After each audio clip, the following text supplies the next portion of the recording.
make things over, but she had no sewing machine or wash machine. Part of the time, a salesman would come to sell them, and she would let them leave one on trial basis. Then she would sew and wash bedding day and night. She then gave the washer and sewing machine back to the salesman. She also traded apples to a lady to wash our clothes.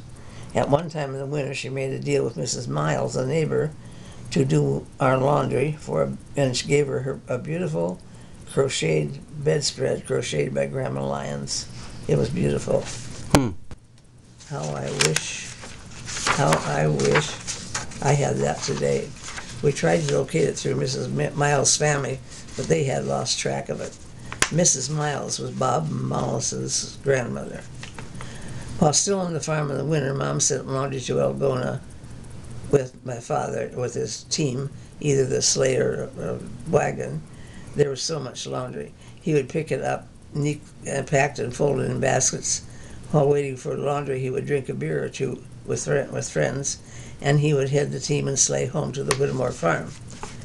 Mom said neighbors would drop off a monogram pillowcase or towel lost from the laundry baskets. The neighbors remembered this and told me about it when I met them in later years.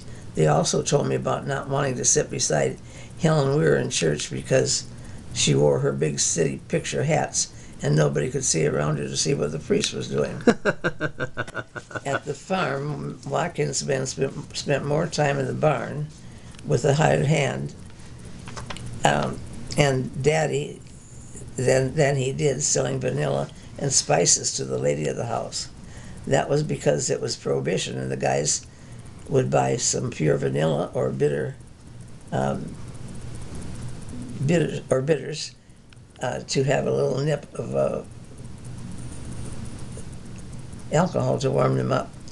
If a bottle collector had time to dig the yard up in the grove around the old farmhouse, I'm sure they would have a nice collection of antique bottles.